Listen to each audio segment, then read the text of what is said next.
Hello. Good morning, students.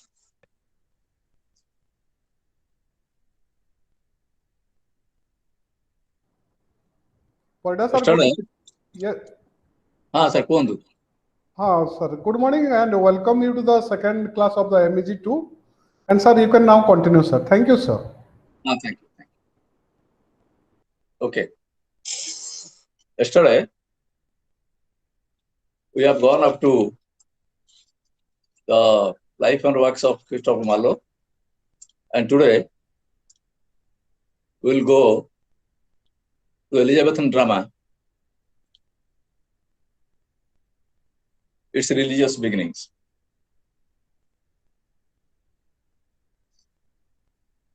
The whole period, extending from the accession of Queen Elizabeth in 1558 to the death of James I in 1625, is called the era of English drama,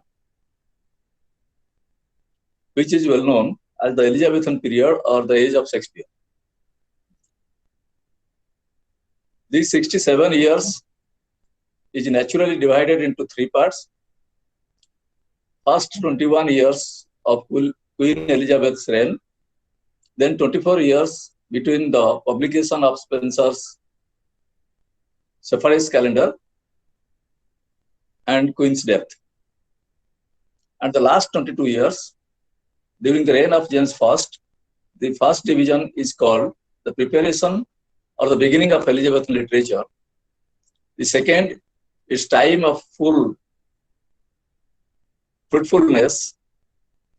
The third is the time of decline.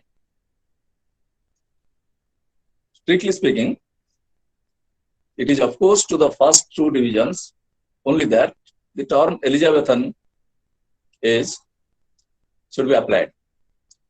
From the point of view of literary development, there are good reasons for it that Queen Elizabeth was a patron of literary activities in England.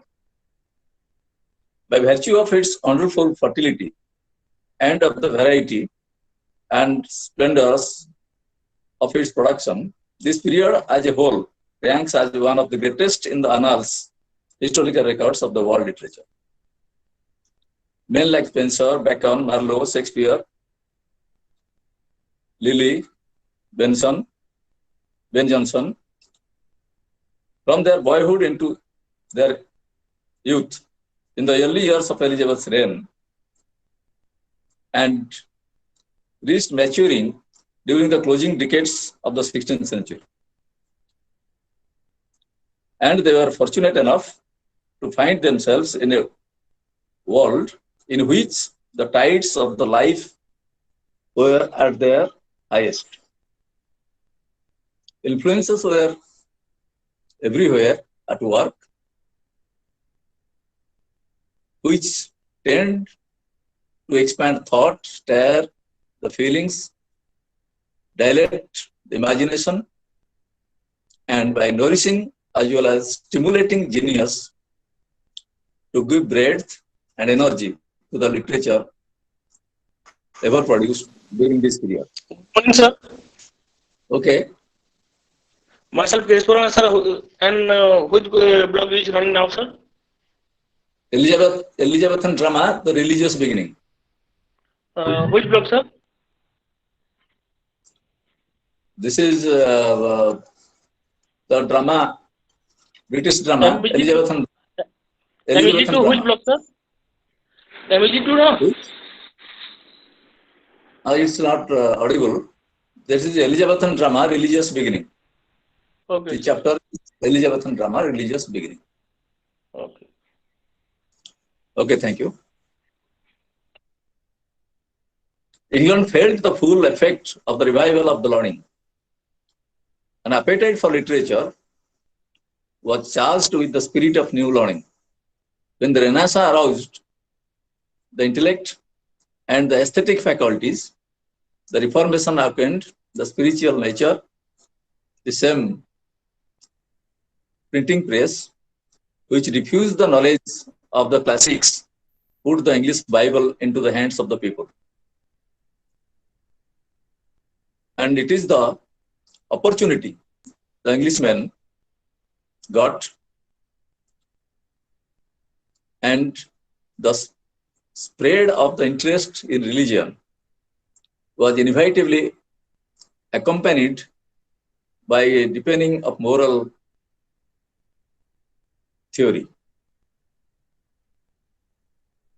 This trend also entered into literature. The social life, the social pattern, way of life was also reflected in literature. And in Elizabethan drama, we find the essence of realism and importance on Christianity. Such were some of the conditions which combined to create the spirit of Shakespeare's age, an age in which men lived intensely, thought intensely, and also produced or wrote intensely. In 1558, when Elizabeth came to power as the Queen of England, she, with the help of the great minister William Cecil, decided to have a compromise with religion and to unite both Catholics and Protestants for a better administration, better social setting in England. She gave importance on God and the sacraments, Christian religious ceremonies. The papal supremacy was overthrown. The Pope was not given so importance, but she tried to bring religion to common people.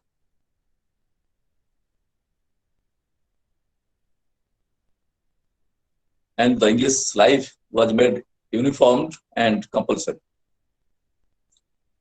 Thus, the influence of church and religion was on Elizabethan was also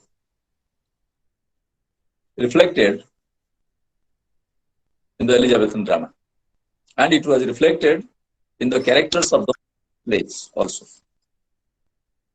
Thus, the Elizabethans had to reckon with theatres as a vehicle for religious and moral institution and moral instruction. Now we will go to miracle and mystery plays, which plays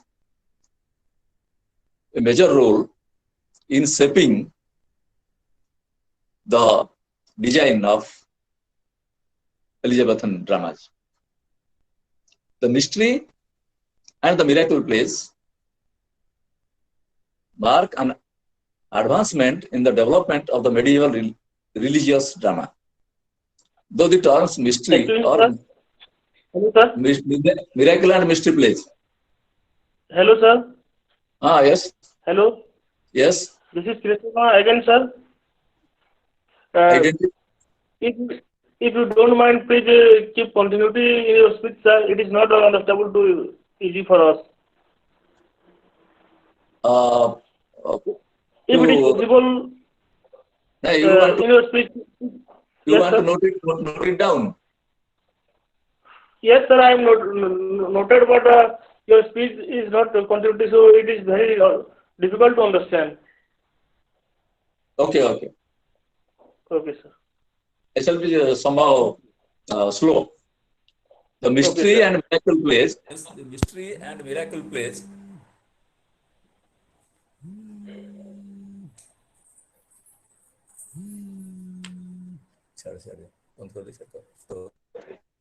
Hello. Yes, the mystery and miracle plays mark an advancement in the development of the medieval religious drama. Though the terms mystery and miracle are interchangeable, yet sometimes a distinction is made between them, that the mysteries dealt with themes taken from the Bible, whereas miracle plays dealt with the lives of saints. Do you understand? The mystery deals with the theme of the Bible, and miracle deals with the lives of religious people, saints. The institution of Festival of Corpus Christi by Pope Urban IV in 1264 gave a special impetus to the growth of these plays. Before the end of 13th century, miracle plays were annually performed at several important places like Chester, York, Coventry, Durham, and Leicester. It was a tradition in England that the traders of each town took the responsibility for presenting at least one play each, so that a series of performances would have been possible. And these traditions were very popular in those days. A special feature of these early religious plays was the combination of serious themes with farce, buffoonery, and coarse humor. Devil and vice were depicted in a manner that they provided much of fun to the audience. The devil was represented as a hideous monster, all hairy, bottle-nosed, and evil-faced, with horns and hooves and a long tail. Whereas the vice acted the role of a broad, rampant jester, like a joker, appeared in a fantastic, colorful dress, carrying a wooden dagger and indulging in mad pranks and jokes. He would appear as best riding the devil and beating him till he roared with pain, and the audience with laughter, and the scene would end with his being carried off to hell on the devil's back. The vice long continued as an important comic character in the regular English drama. Thus, the serious moral doctrines and the coarsest comic representations went hand in hand. Thus, this type of medieval religious play continued successfully for over 400 years and reached its height at the highest point of development in the 15th and 16th centuries.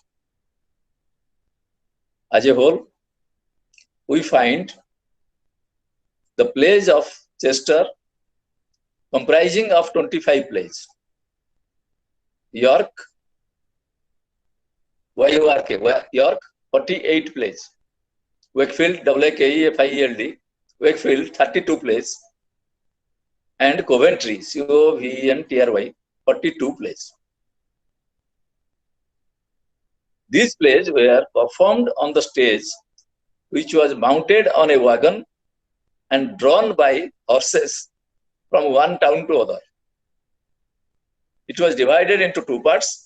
The upper part was the main stage, and the lower part was used as dressing rooms of the actors, and sometimes used as hell. These plays generally were written by monks or scholars. The setting of the plays were elaborate. Heaven was shaped as the seat of God, whereas hell was designed to resemble a dragon mouth. Different methods were also employed to create theatrical effects like beating of drums and blowing of trumpets. The actors were all members of the various trades or trade companies whose main aim was to educate and amuse the young people.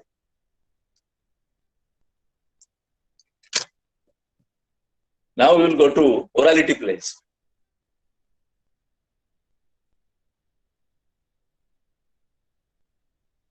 The latter advances of English religious drama was in the form of a morality play, which was in turn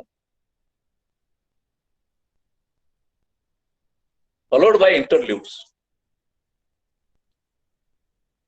Two things we will get in the morality play, that it is connected with interludes. Interludes means a play within a play, like Hamlet of Shakespeare, or any farce or amusing scenes in the middle of the play. And especially the interludes are put in tragedies in order to lessen the seriousness of the play. Anyway,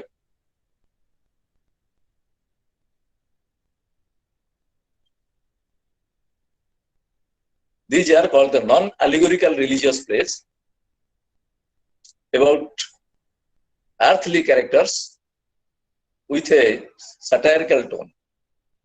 About the end of the 15th century, these serious and comic elements have been interwoven, began to part.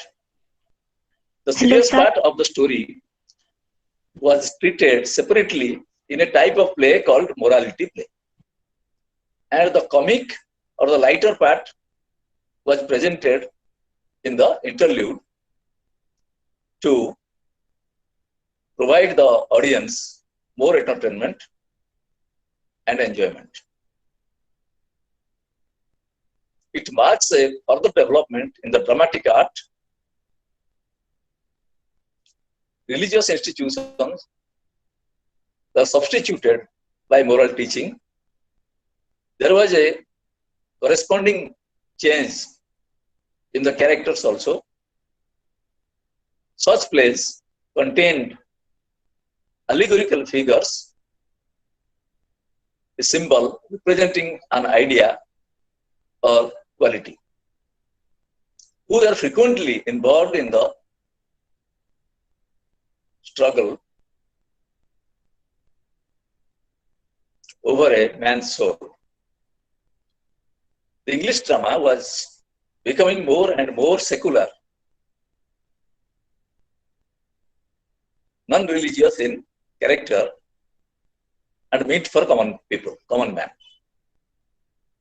The purpose of the morality play was no longer simply to give dramatic form, rather it was to cultivate the virtue by showing the forces of God and evil in action. The first known morality plays are called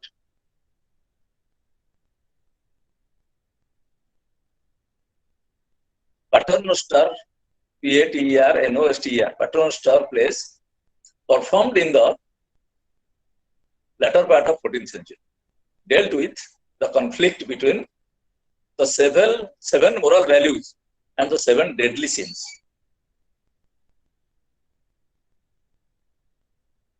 There was a conflict in the ancient days between the virtues and the sins,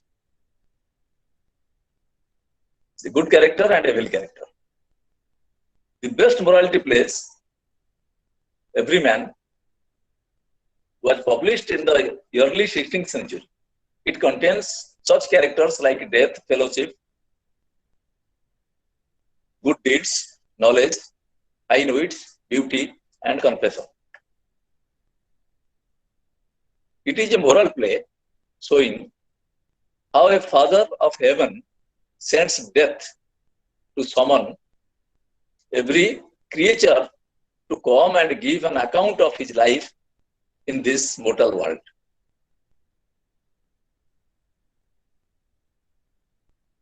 Humans were kept alive in the character of the vice, who may be called the direct forerunner of the Shakespearean clown. Shakespeare also has taken this type of characters in his play as clowns and jokers. It was the influence of morality play of ancient times. The morality plays were staged on simple platforms and not supposed to display earlier forms of religious drama. This play existed till the end of 16th century. And then comes the interlude. What was the importance of interlude in a play, especially in a morality play? The origin of the term interlude is in dispute, but it is generally used of a species of professional performance which was in request on occasion of ceremony to fill the intervals. Interludes were used like that of the item songs in our modern cinema. Item songs, in order to lose the seriousness, in order to lessen the gravity, lessen the seriousness of the main play or cinema. Sometimes the dramatists used to put all those interludes for entertainment of the common people, of the public or of the audience. It marks a definite advance in the art of comedy. It forms a sort of bridge between the moralities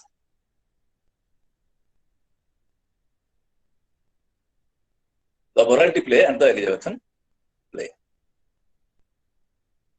The abstract, allegorical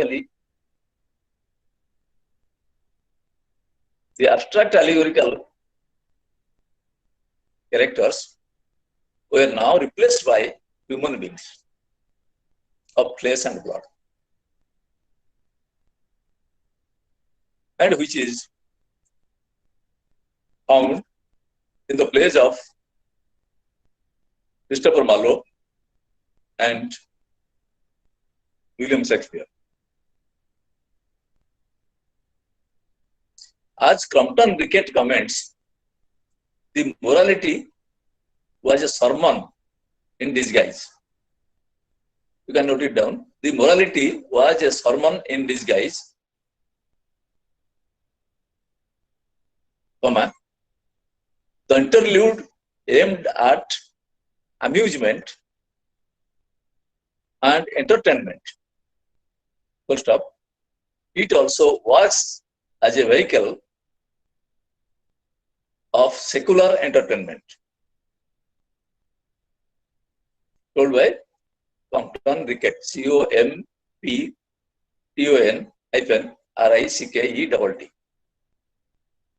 John Heywood, JOHNHEYWWOOD, 1497 to 1580. Perfected the interlude and made it very popular.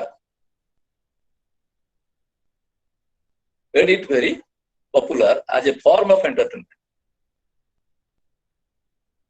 His famous interlude was the 4PS, FOUR-P.S, printed in 1569.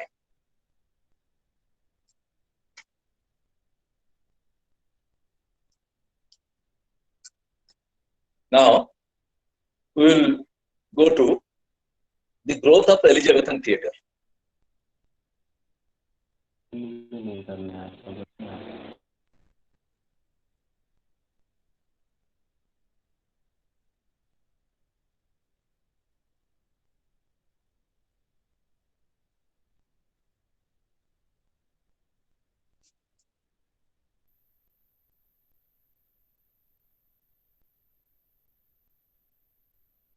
Of course, the trend of drama was inherited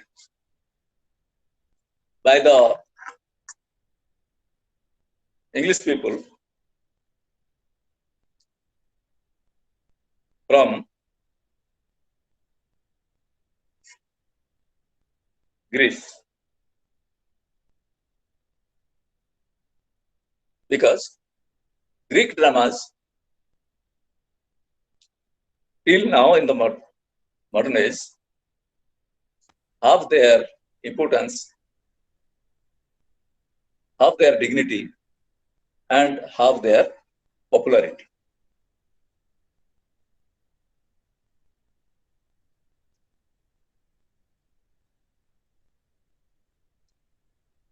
And being inspired by the Greek dramatists, the English writers, literary fellows, they wanted to write plays, not only write plays, but also to make it stage fit. And in order to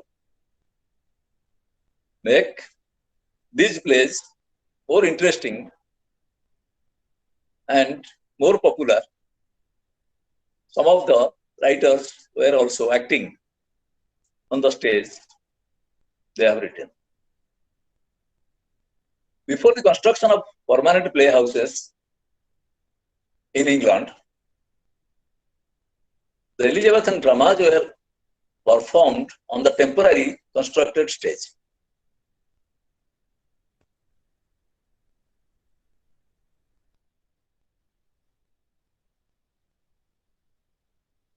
Before the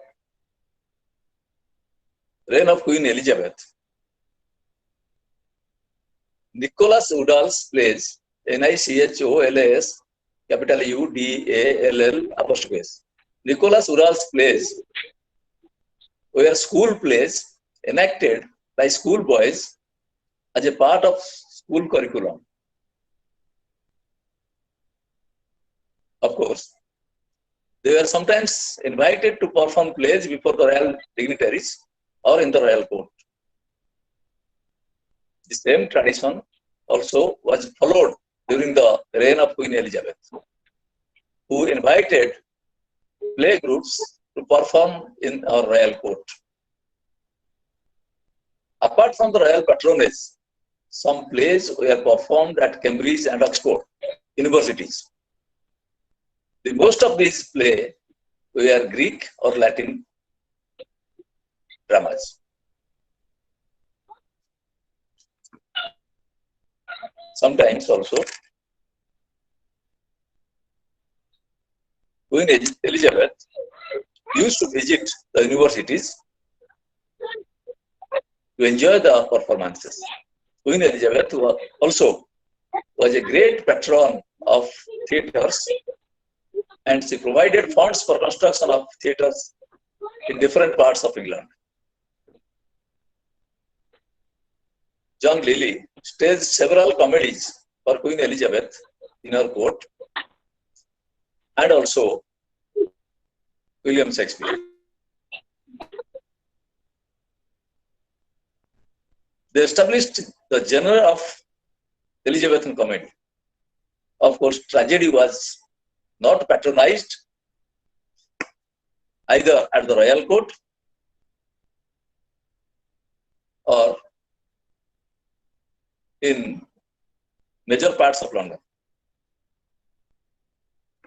It was waiting for the establishment of the permanent theatres in and around London, especially in the suburbs of London city, for performance of tragedies, and several theatres were established at the latter stage of Elizabethan era, like the Cotton Theatre, the Rose Theatre, the Globe Theatre, and the London Theatre.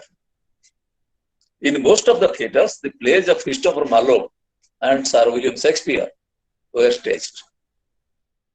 Like the development of Greek drama in 5th century BC, the Elizabethan theatre had reached at its peak with the royal patronage of Queen Elizabeth.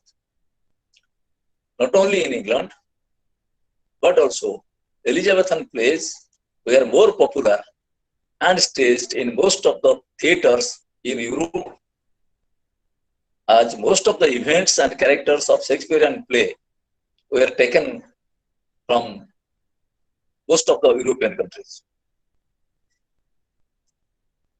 Several theatres were developed in Verona, Venice of Italy, and some other places of Europe.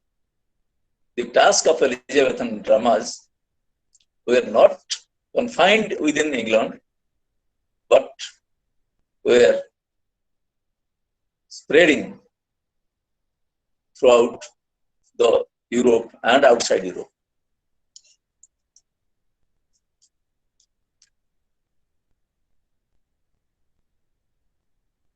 Now, we will go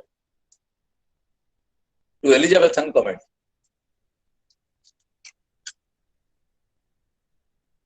First of all, we should know what comedy is and the origin of comedy.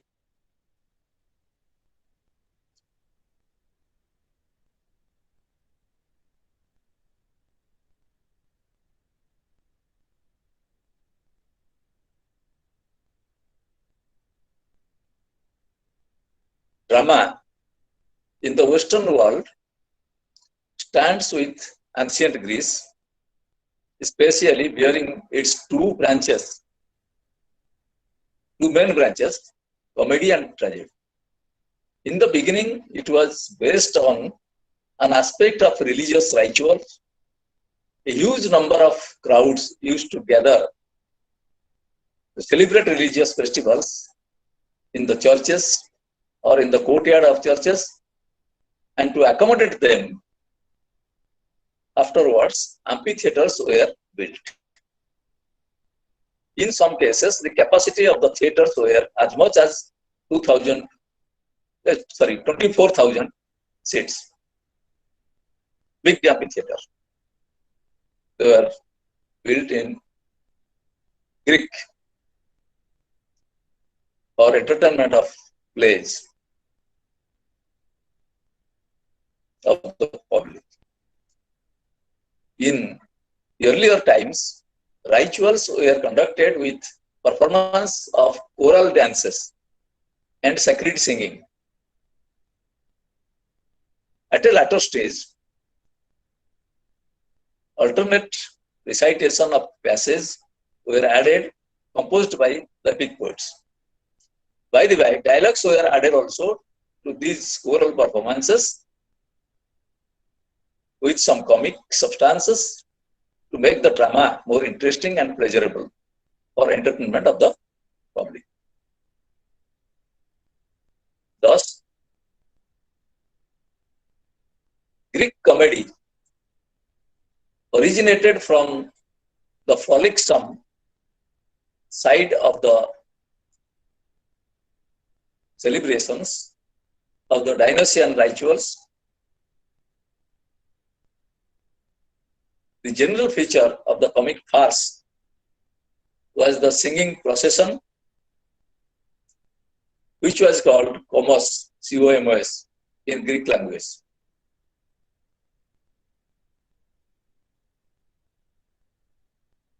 their song or ode, ode, along with a kind of mummery, M-U-M-M-E-R-Y, mummery, the silent action with the song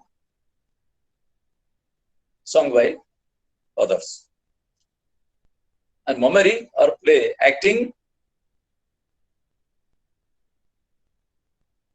imported from the villagers or villages, developed into comedy. The farcical local plays during those days were developed into comedies. Greek comedy passed through three stages. Number one, old comedy. Number two, middle comedy. And number three, new comedy. The old comedy was the comedy of political and personal satire. Example, the plays of Aristophanes, Aristophanes. The plays of Aristophanes, entitled with the frogs, the clouds, the wasps, WASPS, the birds, and the peace, PESE. And the middle comedy dealt with social life and manners, which is famous as in English literature as comedy of manners. Comedy of manners. And the theory adopted by so many Elizabethan playwrights. And the last, the new comedy was changed from the old and middle comedy. From the rise of Macedonia, it was developed and preliminarily the writer was Menander, M-E-N-N-D-E-R. Menander's The Rise of Macedonia, the new comedy, belongs to new comedy. And these were generally translations from Latin plays. During Renaissance in England, it became a custom to stage Greek and Latin plays in schools and colleges.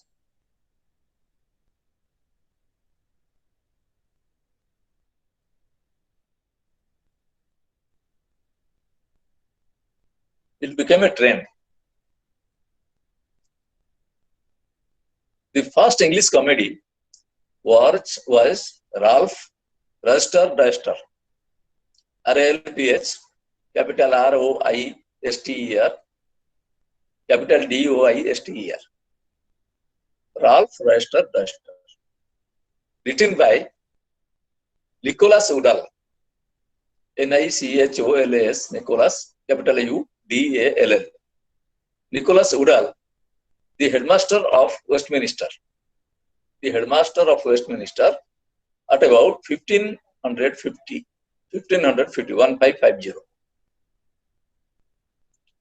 The second English comedy was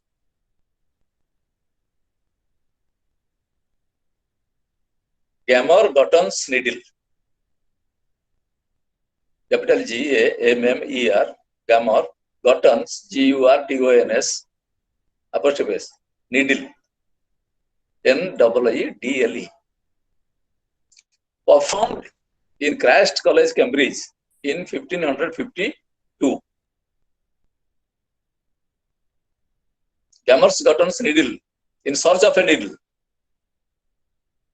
In search of a needle, the background of the play, how a comedy became successful in 1552 when it was staged in Christ College, Cambridge. It presents the English village life with full of coarse and heavy humor. coarse and heavy, humorous play in search of a needle. Its dialogues and verse were very natural and pleasing. It was more pleasurable and accepted by the public.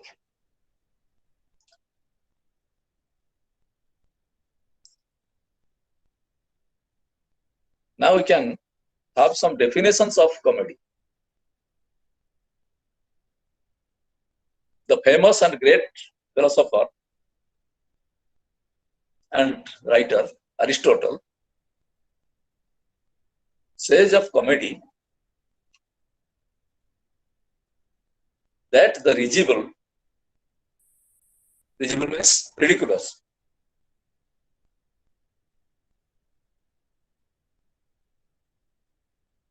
to lie in the country made worse than there, and consequently become objects of merriment.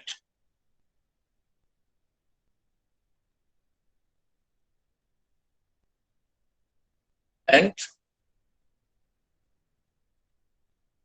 the ridiculous aspects in comedy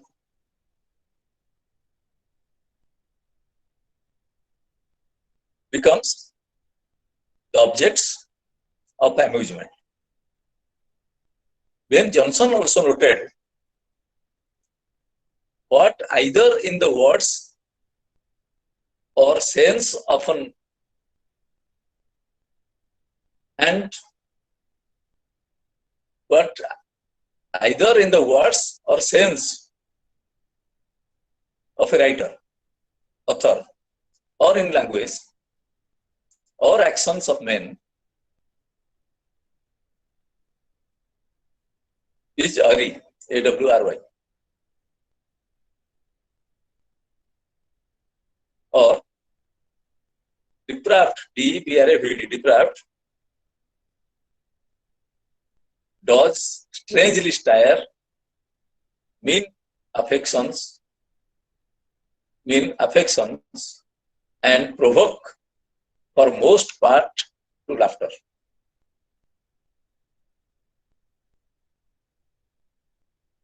He also tries to define comedy as the actions of men. Action in a different way. Action in a very musical way. Action in a very farcical way to create humor for the amusement of the common people. Laughter also. According to Sidney's judgment, laughter almost ever cometh, C-O-M-E-T-H, of things most disproportioned to ourselves and nature. That laughter plays an important role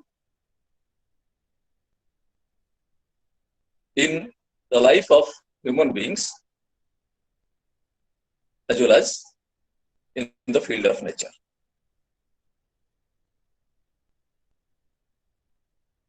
French philosopher Bergson, B-E-R-G-S-O-N, Bergson, provides his own theory of comedy as automatism.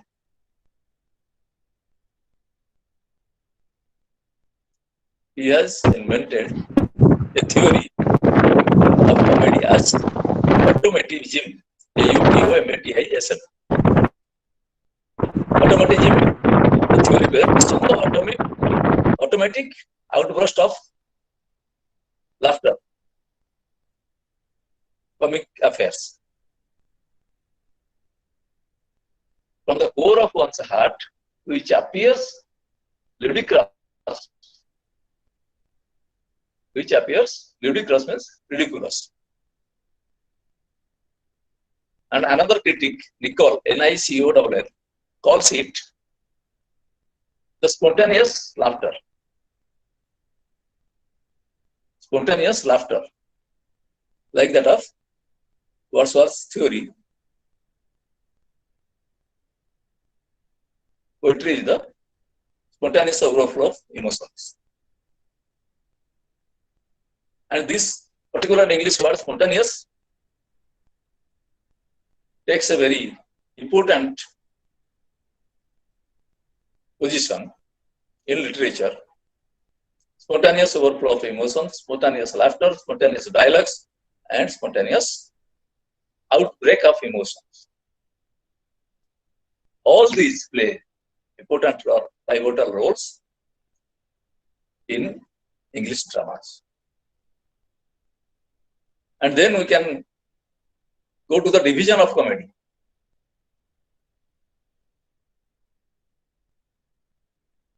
Division of comedy perhaps came to existence during the Elizabethan period. Of course, it has some importance in ancient, we find in ancient Greek dramas, but it was not particularly noted and particularly classified, and which was made in England during Elizabethan period. Number one, classical and romantic comedy. Classical and romantic comedy. Number two, comedy of humors. Farcical. Comedy of manners, with some more importance. Comedy of manners. Genteel comedy. Genteel. Genteel comedy means gentle comedy. Comedy of intrigue. INTRIGUE. Comedy of intrigue means to get more amusement, more entertainment. Then comes sentimental comedy, full of sensitiveness. Most probably Elizabethan comedy starts with Ben Jonson.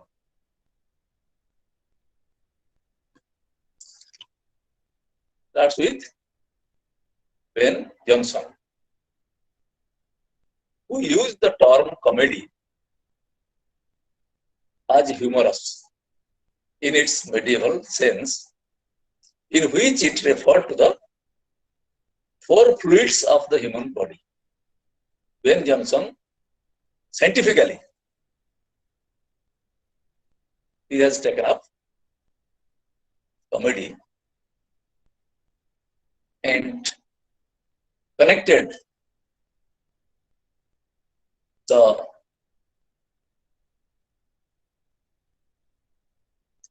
comical influences on human body.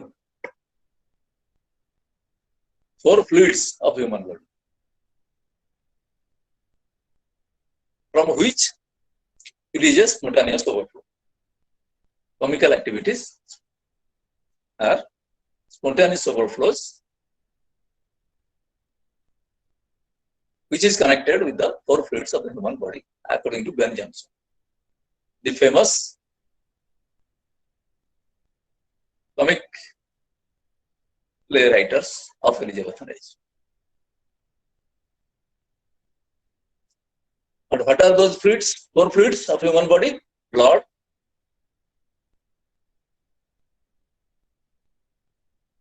phlegm, yellow bile, and black bile.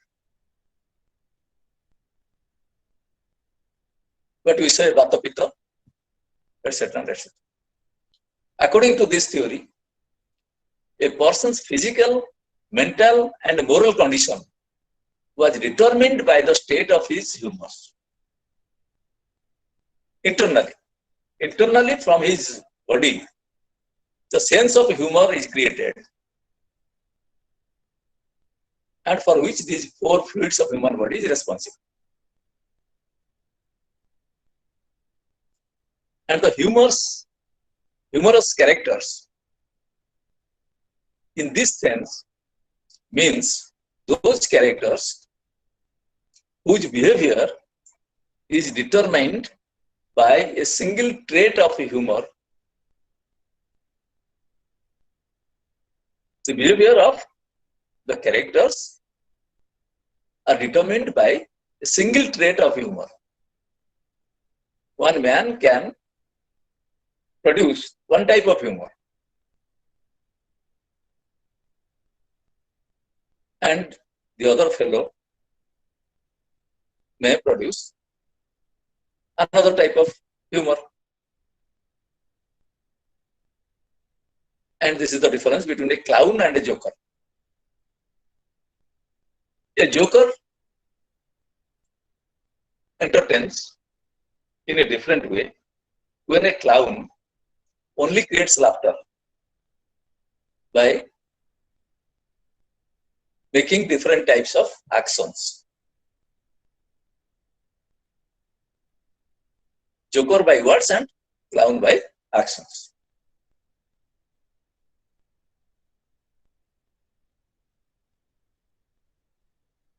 And these are called the traits of humor. With this theory, Ben Jonson produced his best comedies. And his first comedy was the Comedies of Humor.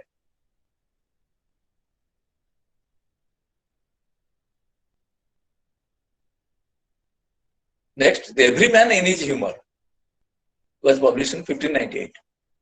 Every Man in His Humor.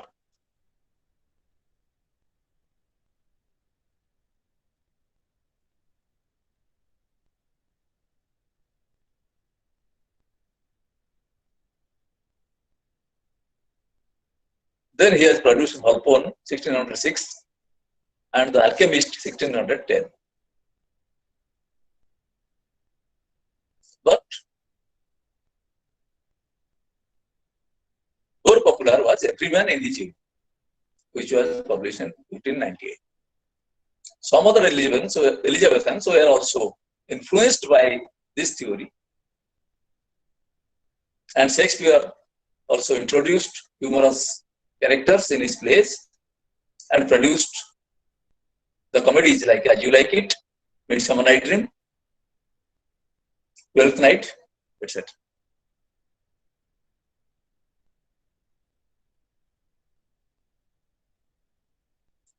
And this Elizabethan comedy of humors, was popularized by Shakespeare, Beaumont, and Fletcher, and also Ben Jonson. Then comes Comedy of Manners. Comedy of Manners was developed in England during Restoration period, which was popularized with the plays of French dramatist Molière, Molière, and Spanish dramatist Calderon, Caldron. Before the production of the English plays, French, Spanish, Greek plays were also staged in England and were also popular.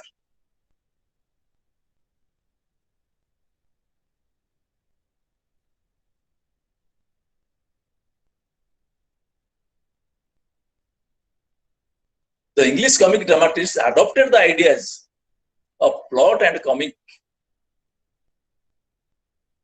characterizations from these two French and Spanish dramatists.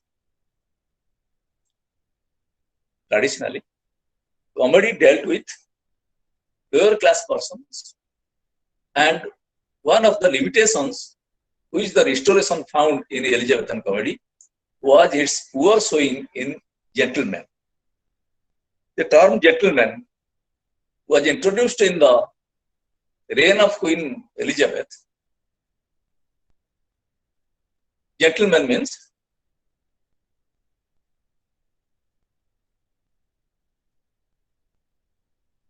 the people from learned people from different branches of life, doctors, engineers, astronomers, astrologers, the court people, writers, clergymen,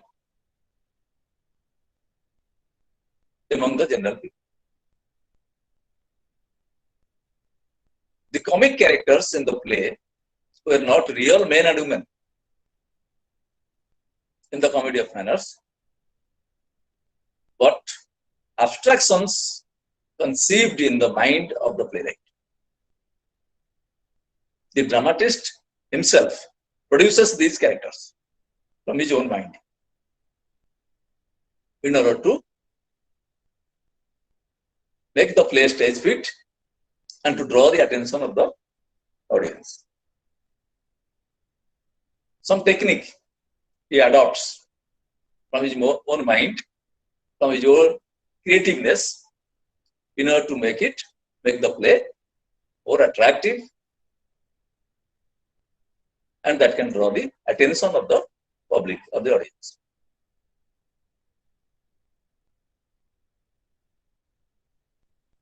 The Elizabethan drama was enriched with comedies like Every Man in His Humor, Volpone, The Alchemist, written by Ben Jonson, and A Midsummer Night's Dream, As You Like It, Twelfth Night by Sir William Shakespeare. Generally, the Elizabethan comedy was based upon the theme of love.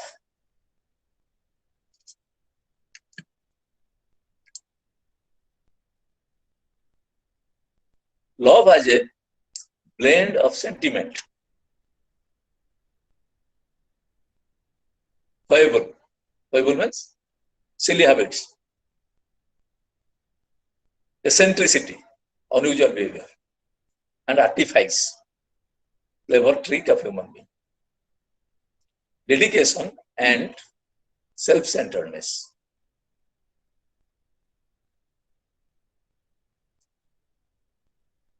These are the characteristics, these are the features of Elizabethan comedy. And the playwright, the dramatist, they base on all those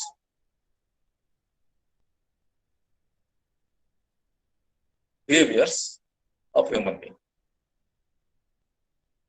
Romantic love is more in nature of the ludicrous rather than the ridiculous.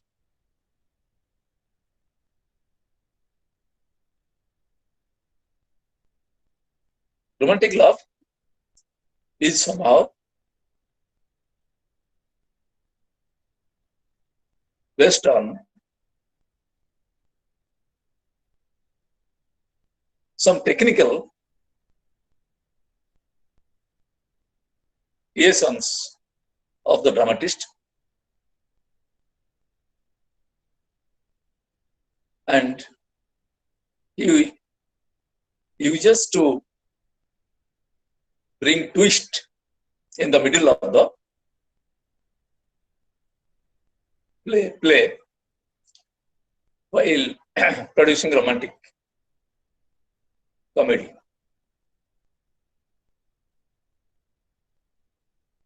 This comedy set in a pastoral or old world ambience evokes a romantic mood and an atmosphere of exhilaration, celebration, chivalry, and enchantment, which is melodramatic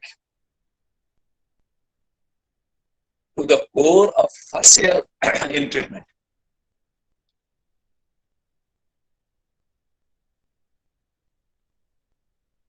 Elizabethan romantic comedy provides a way into a world of fancy and imagination from the grim realities of human life.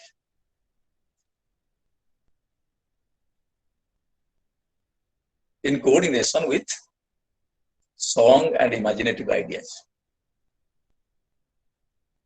Also, in Elizabethan comedy, we find Johnson evolves his plays as social purgatives to the prevalent moral degradation, essentially as city comedies. Johnson's protagonists are rogue who succeeded until the end by their ability to gull others for their avaricious needs. What the audience need? According to the need of the audience, the comedy was written by the playwright.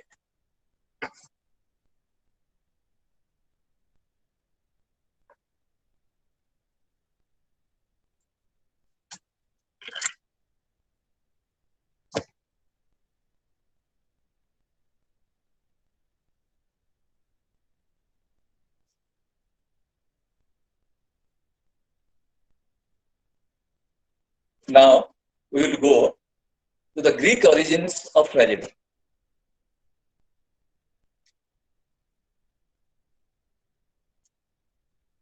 Greek origin of tragedy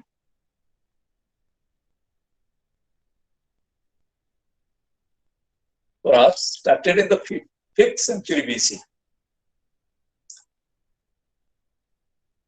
The beginning of the tragedy are to be found in ancient Greece in 5th century BC with the production of tragedies by Aeschylus, Aeschylus, Aeschylus and Sophocles, Sophocles. And next came Euripides, Euripides.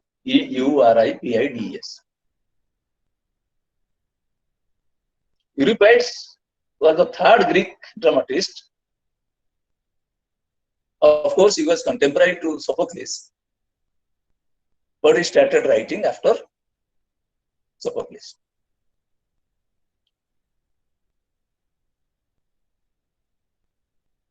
Who was more varied in his genius and wider in his social sympathies, and he used the drama as a medium for dealing with the problems or normal human existence. As Greek tragedy developed, the existence of chorus declined, and gradually the chorus was detached from the main drama, which was the main trend in the beginning. In the ancient days, chorus and sermons preached by the clergyman in the church as the first form of drama. And gradually, these things were outdated and detached from the main drama. Because the dramas were written for the public, and different types of people who live in a society with different taste and choice. So the dramatists, they must have to go through the general life in the society and design their plays or dramas according to the need of the hour.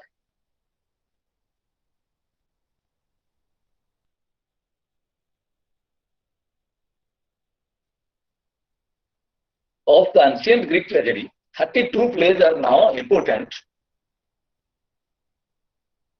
for modern readers to know. 7 tragedies by Aeschylus, 7 by Sophocles, and 18 by Euripides.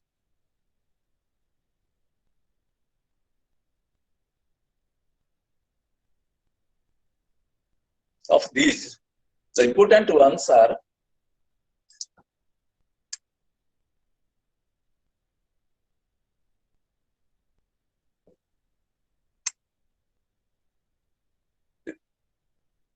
the plays written by Aeschylus, the Persians, number 2, the 7 against Thebes, Thebes, Prometheus bound, Prometheus, Prometheus bound, capital BOUND.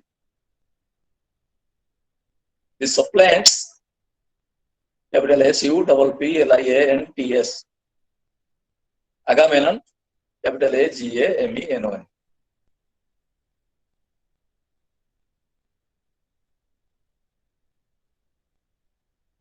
And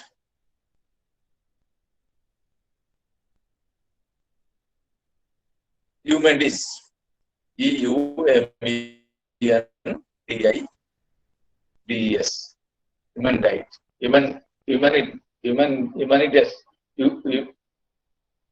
Humanides, EUMENDIDES. Then the second dramatist, Sophocles, Oedipus Rex, OEDIPUS, RE, capital REX, Oedipus Rex, Antigone, ANTIGONE, Electra, capital ELECTRA, and Ajax, capital AZAX. Number 3 playwright, Euripides. The plays are Alcestis, ALCESTIS,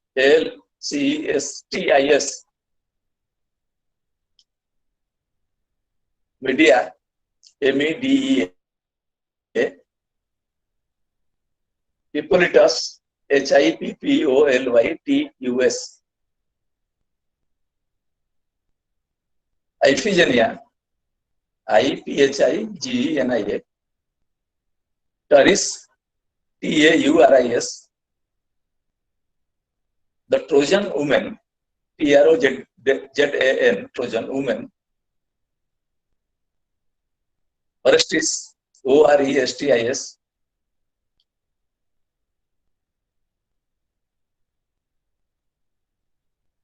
and the Bacchae, BACCKAE.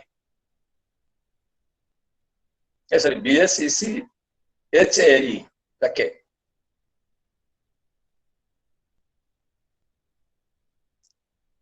After these three veterans during 6th century BC,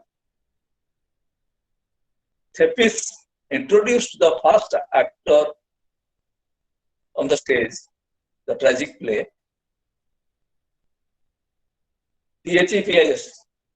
Thebes, another Greek dramatist. In his tragedy, theological element continued to predominate. Fortunately, most of the plays still exist and performed on the stage. And some of these dramas has been screened as cinemas in most part of the world, exhibited. And the famous play is the Trojan woman of Euripides. The Trojan woman of Euripides.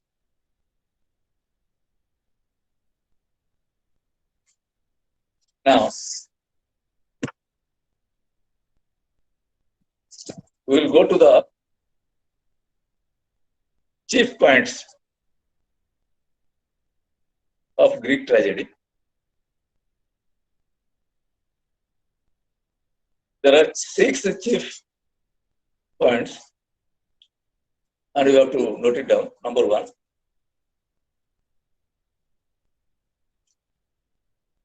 the stories of the play already well known to the audience, the dramatist was not expected to invent new characters or plots.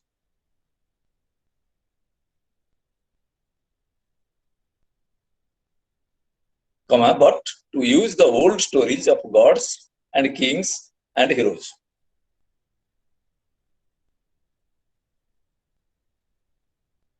Number 2, a strong religious element, hyphen, a strong religious element. These are the features. These are the features of the ancient Greek plays. The great drama festivals in Athens, the great drama festivals in Athens were held in honor of the wine god Dionysus. Dionysus, Dionysus.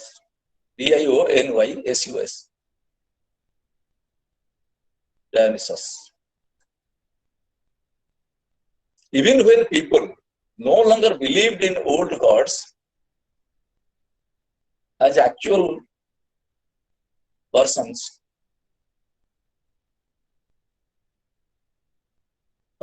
they felt that the world was controlled by moral law,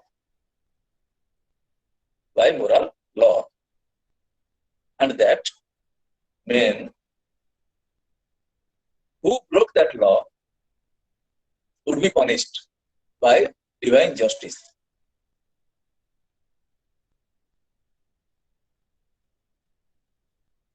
Moral law in the Greek language, moral law was entitled as themis, Themis, and divine justice is entitled in Greek language as dik, dik, and fate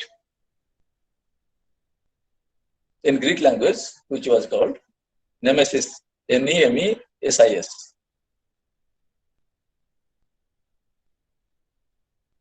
This feeling or belief lies behind all the great classical tragedies of ancient Greece.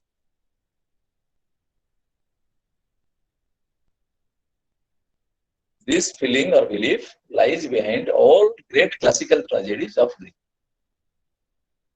Number 3, a dislike of horror and violence on the stage. A dislike of horror and violence on the stage, the subjects of tragedy were often shocking and terrible,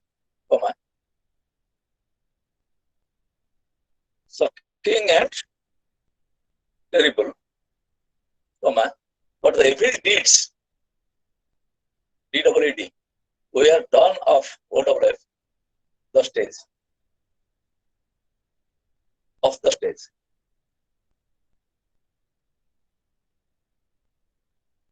Only the background voice is heard, not to act direct violence on the stage. The audience learned of them.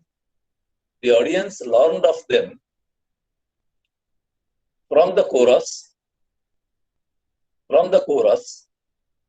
or from the messengers. So somebody has been murdered, somebody has been taken away, etc. Number 4, few actors of the earliest plays had only 2 actors.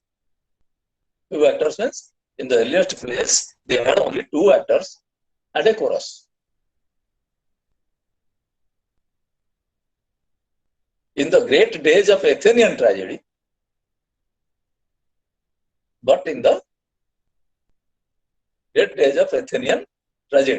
However, there were 4, 5, or even 6 chief factors. In the ancient days, there were only few actors or 1 or 2. But during the Athenian tragedy, publication of the enactment of Athenian tragedy, there were 4, 5, or even 6 chief actors and a chorus of 50 men. So many people used to take part in the drama, and a chorus of 50 men. No plays had anything like the number of actors found, for example, in a Shakespearean play. No plays had anything like the number of actors found, for example, in a Shakespearean. Then number 5. Characters above the level of ordinary man. Characters above the level of ordinary man. All the chief figures in a tragedy. All the chief figures in a tragedy were kings, queens, princes, prince or princess, or heroes, or knights. KNIGST. The idea of domestic tragedy in which the people on the stage are just like ourselves. The idea of domestic tragedy, when produced, comprises of common people, just like ourselves. Would have been quite strange to a Greek tragedy. In Greek tragedies, we never find the characters of common cadre or common man, only of royal families, important notable persons used to take part in Greek tragedies. The Greeks may have invented democracy, but it doesn't appear in their tragedies. Transient democracy was also founded or established in Greece. Still, we never find the participation of common characters in a Greek tragedy or Greek play. Number 6, no mixing of tragedy and comedy.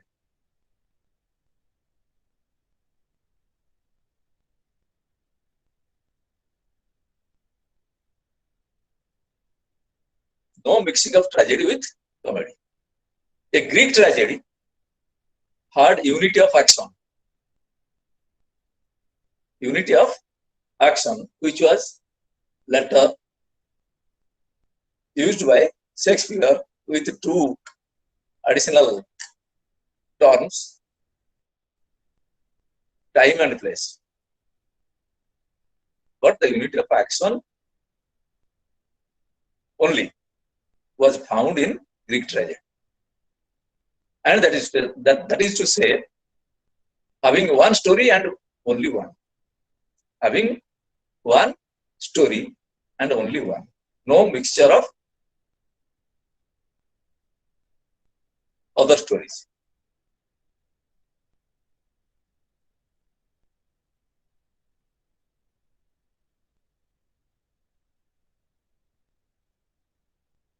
And the great writers like Sophocles or Euripides, they couldn't able to think even to include comic characters in a tragedy.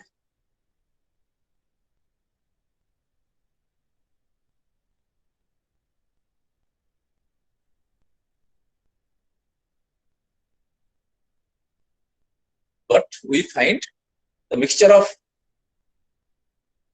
comic in a tragedy in the plays of Shakespeare, which is so-called the tragicomedy.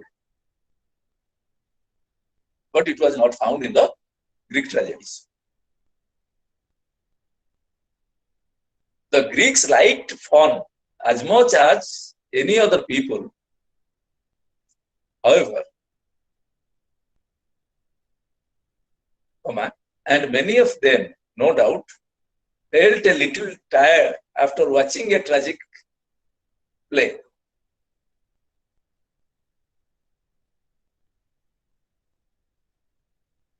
For several hours. It became usual, therefore, to end the performance,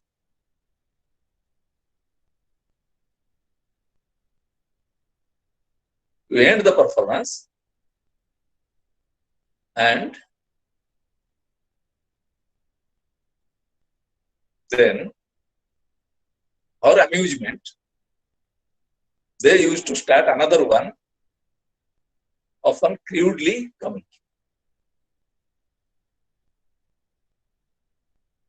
They stopped the main drama, and then they used to start another play of comic.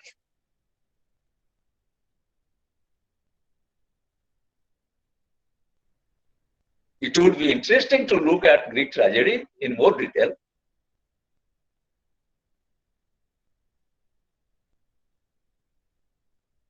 Which is intended for the students of English. However, before we turn to Shakespeare, we must necessarily dominate any discussion of English tragic drama.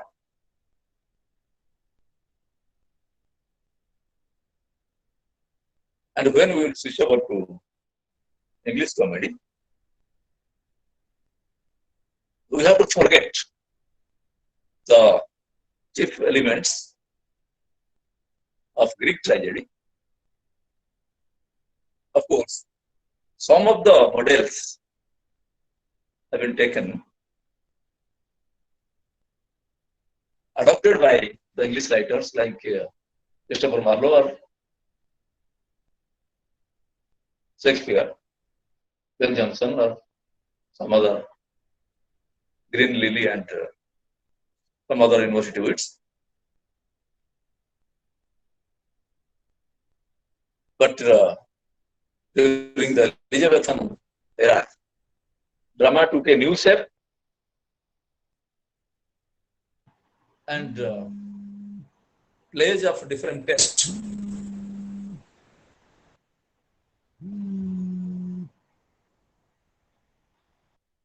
Plays of different taste, and having different types of characters, different types of scenes, a queer mixture of past and present. Past plays and present or modern plays. Modern during those days, not modern plays of 19th or 20th century or 18th century.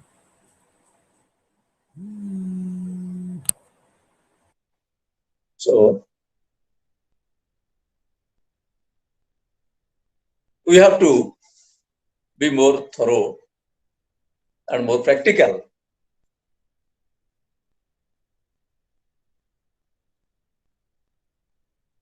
about the tragedy. And of course, the old writers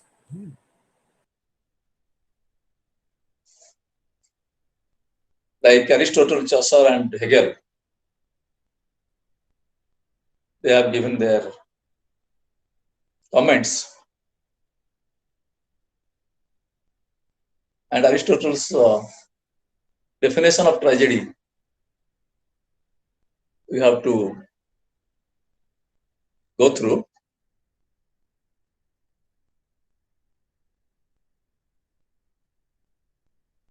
Aristotle, the Greek philosopher in the 4th century BC, after examining Greek drama of his time very minutely, offers a definition of tragedy and its constituent elements in his treatise on drama called Poetics.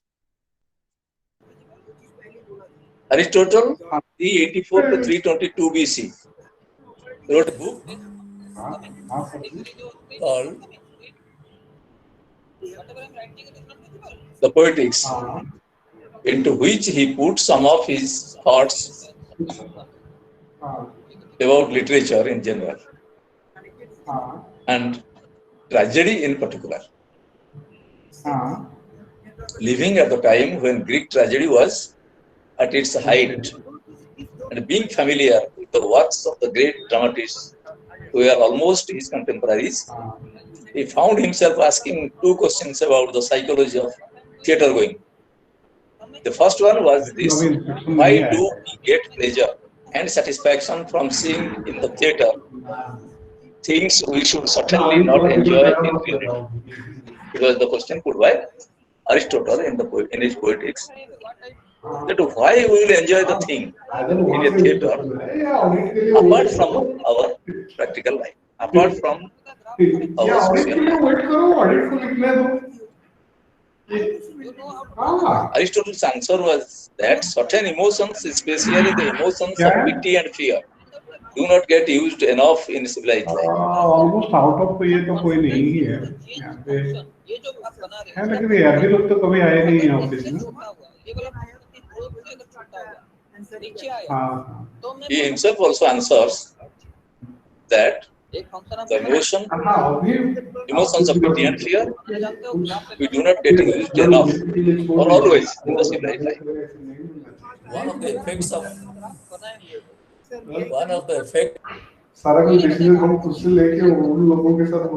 of tragedy is to stir up these emotions so that they flow away from us like the waste products of our body after purgation.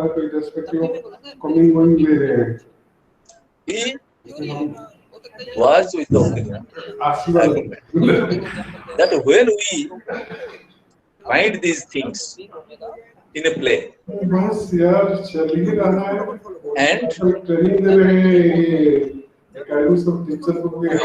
conscious and convinced that some bad habits, some bad things we should not adopt in our social life. We must be friendly, we must not be cruel, we must be cooperative, we must not be non-cooperative. We must be very cordial in our behavior, not being rude, and very amusing in our social life by pressing our pros and pros. We'll try to enjoy our life happily and merrily. And these suggestions we can get from the play. And we should throw away the waste product, the bad things, bad habits, bad culture from our mind and heart and from our body. The Greek word for purgation is catharsis. C-A-T-H-A-R-I-R-S-I-S. C-A-T-H-A-R-S-I-S. Catharsis. To watch a tragedy is a sort of psychological medicine. It provides us knowledge, feeling, emotion, sensitiveness. And after all, it makes our life polished. When we become emotional while watching a play or cinema or serial or something like that, drama, we try to take part in it emotionally, as if we are one of them. We are one of these characters. and our feeling, our emotion, our sensitiveness, everything is moved with the scenes, with the enactment of the play or cinema.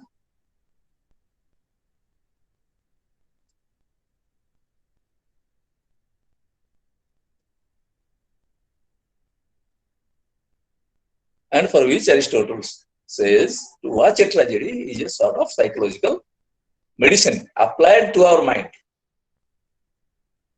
A sort of psychological medicine applied to our mind.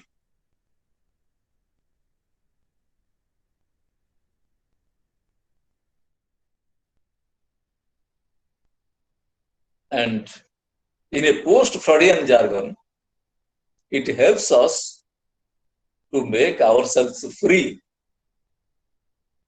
from all those bad things, bad feelings, bad activities, bad thought, everything bad. We get inspiration from the place that we can correct our life. We can make our life perfect because these things are bad and having bad effects also in our life as well as in the life of our subordinates, in the life of our people, our neighbors, our family members, or our seniors and juniors, elders and juniors. Milton also speaks in a Greek style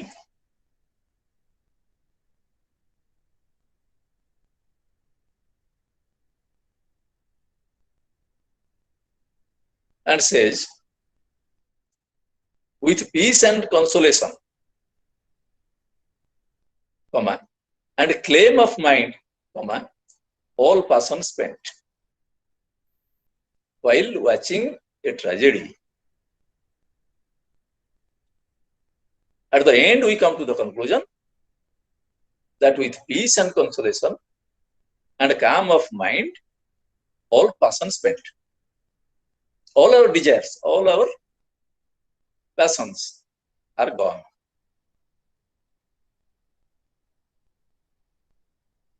And in the words of the great film director Alfred Hitchcock, Hitchcock,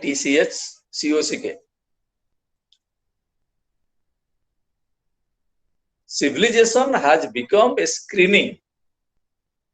Civilization has become a screening and sheltering.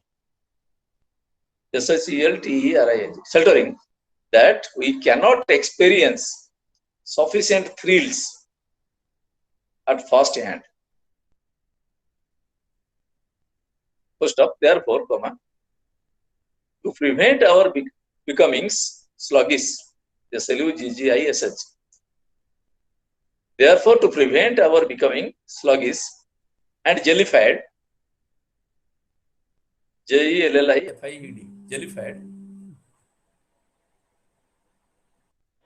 jellified,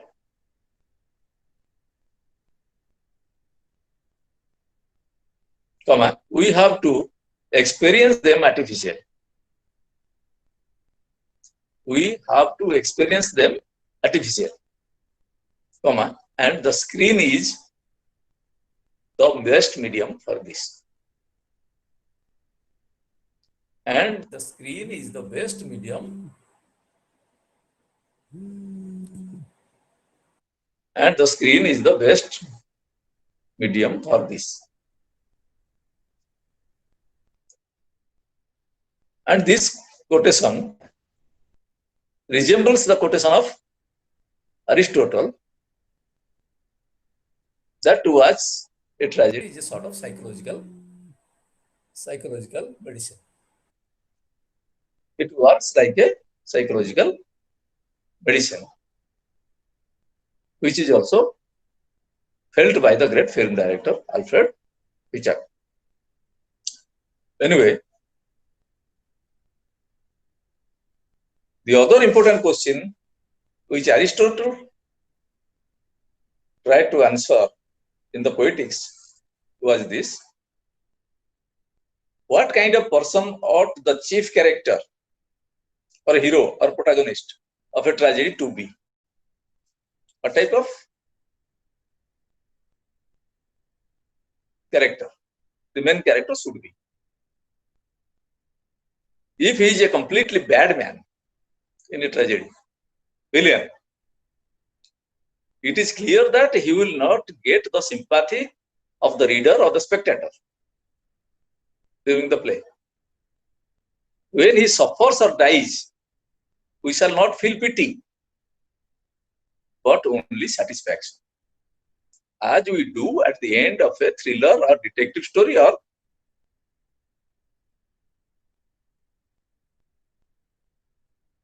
when the criminal is sent off the prison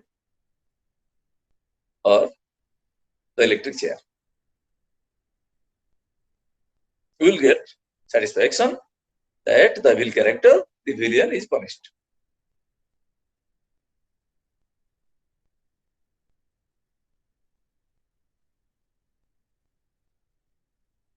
Aristotle's idea of tragedy as catharsis is one which modern man has no difficulty in understanding. You can note it down. Aristotle's idea of tragedy as catharsis, catharsis, is one which modern man has no difficulty in understanding.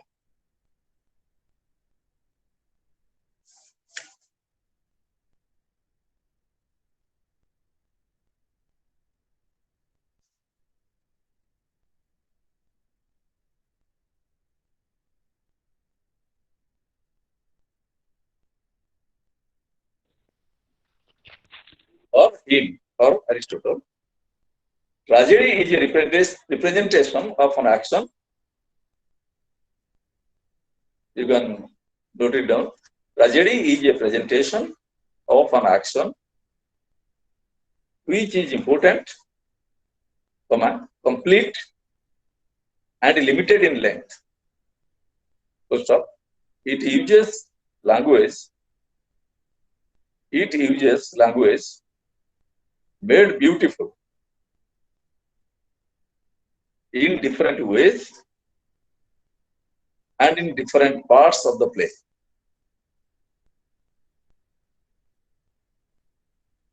Full stop. It is enacted, not recited, but it is enacted, not recited, and by arousing pity and fear. By arousing pity and fear, it gives an outlet. It gives an outlet to emotions of this type.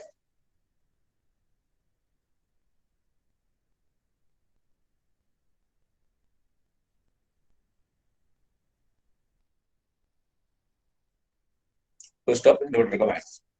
Aristotle uses the medical metaphor, namely catharsis, what I have told already, to describe the function of tragedy, which is to purge the emotions of pity and fear in the audience. On seeing the tragedy in the audience, unburdens the consisting emotions that inhibit the understanding of their own life. The elements of tragedy, according to Aristotle, are plot, character, diction, idea, music, and spectacle. You can note it down. The chief elements of tragedy, according to Aristotle, are plot, character, diction, ideas, music, and spectacle.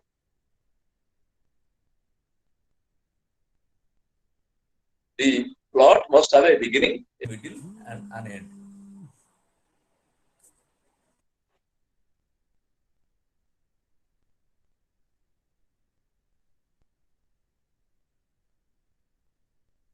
The moving devices of plot are peripetia, P-E-R-I, P-E-T-E-I-A, peripetia, and anagnorisis, A-N-A-G-N-O-R-I-S-I-S, Greek words. The first one, an ironic frustration of purpose on the part of the protagonist, who is not only a man of noble birth, but obviously blessed with outstanding qualities, producing an opposite result from the one intended. The increasing failure of the protagonist is on account of the tragic error. Essentially, the protagonist moves or is driven towards anagnosis, the discovery of the true situation. Usually, he is dragged towards the discovery of the true situation at last. The progression of the plot displays both verbal and dramatic irony. Dramatic irony must be there. Verbal irony occurs when the actual intent of the speaker or the writer is expressed in words that carry the opposite meaning, and dramatic irony enables the spectator, reader of a play to know more than its character. The dramatic irony and the verbal irony plays equally important role in a tragedy. The irony is tragic since the audience or the reader understand the predicament of the protagonist who indulges in self-delusory assertions. The reader or the spectator must be convinced what the hero or the protagonist is going to act on the stage.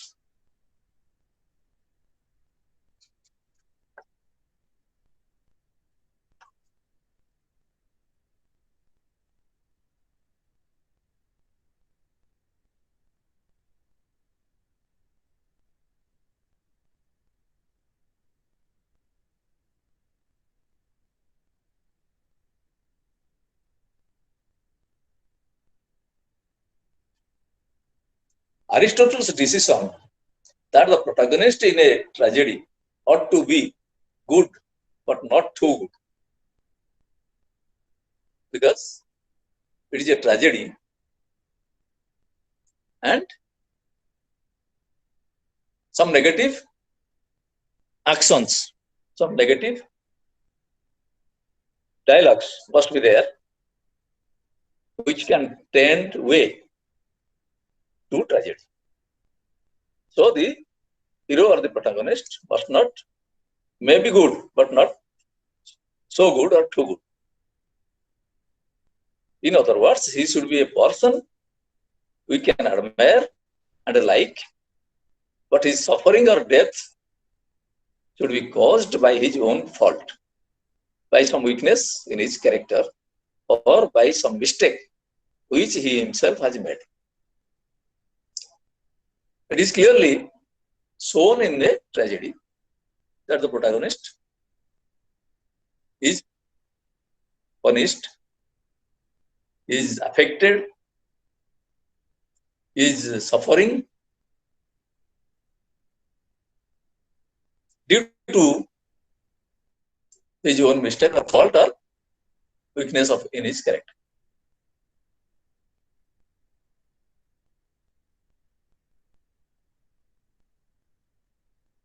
And the same version of Aristotle is reflected in Shakespeare's Hamlet.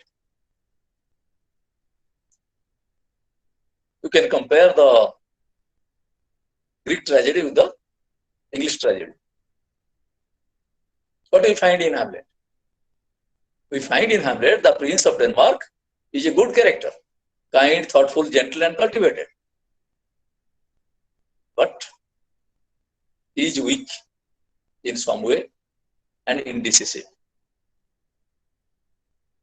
It is his weakness and indecisiveness, which in the end caused his own death. And causes several deaths on the stage.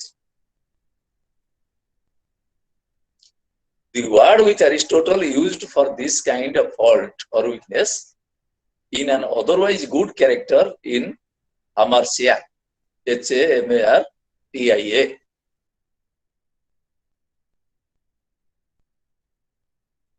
The character hamartia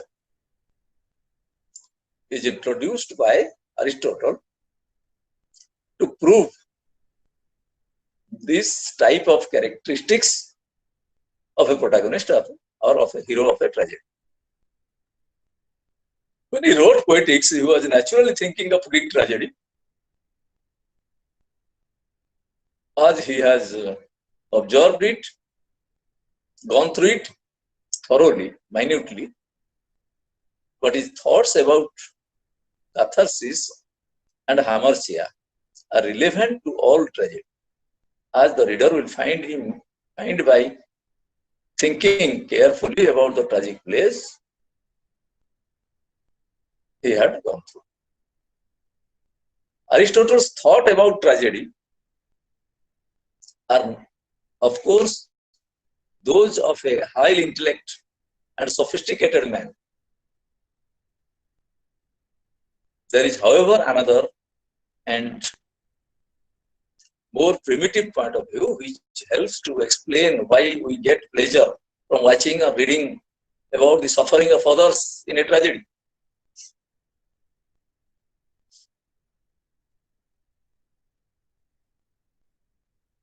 This was Aristotle, for which he was a world famous philosopher, writer, thinker. Even his thought and philosophy reflects in the modern society of 21st century.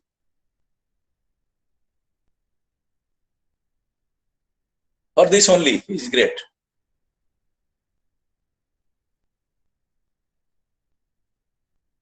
He said, the chief characters in Greek tragedy were always kings, queens, and other people of importance, and not the people, ordinary people like you and me.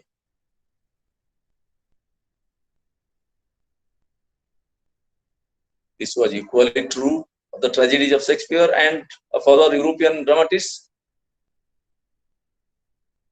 Though the German poet Lessing, 1729 to 81, had written and argued for a more domestic type of drama, even the 19th century novels was usually written about people in high society. Why has serious literature and especially tragedy always been so snobbish?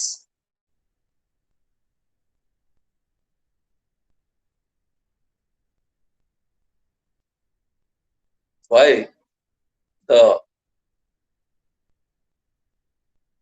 ancient writings are so snobbish, which was also felt by Geoffrey Chaucer, and he has expressed it in his Canterbury Tales. So why man has become snobbish while producing something, writing something for the people? When one writer is writing, he is writing for the common people,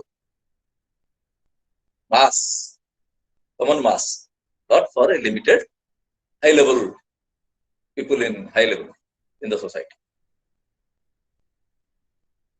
Their writings must influence the people of an age, of a particular age he used to live in. And the writings of a great writer must have the quality, standard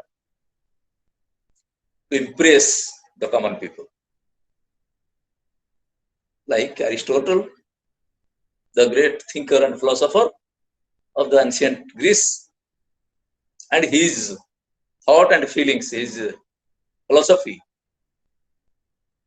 has a great impact on the civil life of the 21st century ultra-modern man, life of ultra-modern man. So, here in this, on the occasion of studying or reading the tragic plays or the tragedies ever written by some great and famous playwrights of ancient to Elizabethan age, Aristotle's definition of tragedy is of great value and gives us the true idea that what type of tragedy or play, a tragic play must be, and the tradition and the suggestion and the thought philosophy of Aristotle is accepted by the Elizabethans, Elizabethan writers, Elizabethan public, Elizabethan thinkers and philosophers, and even the king, the queen herself was also greatly moved by the philosophy of Aristotle and allowed his writers, because during those days the monarch was more powerful and the royal chief controls everybody, every branches of life, and the writers must have to produce their plays, their essays, their poems, their any writings according to the choice of the monarch. Of course, Queen Elizabeth was an exception. He was not a staunch traditional,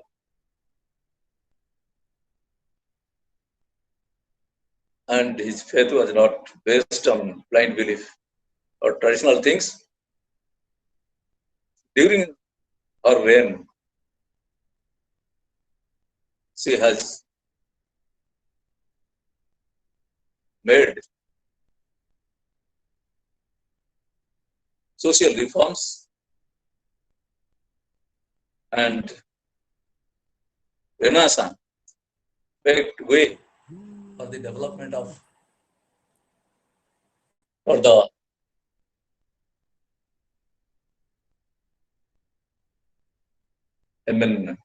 establishment and successful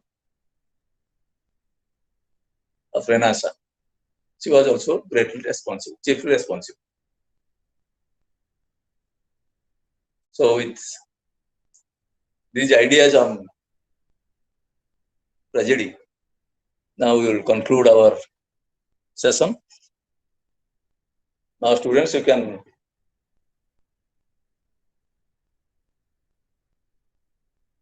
make your doubts clear regarding the Greek tragedy and the English tragedy.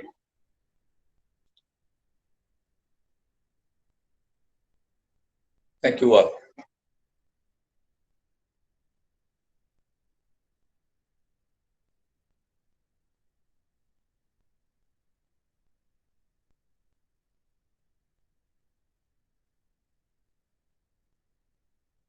Any question?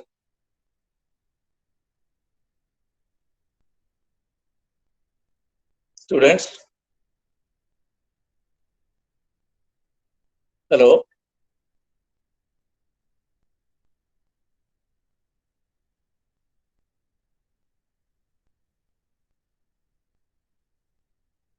Hello? Hello.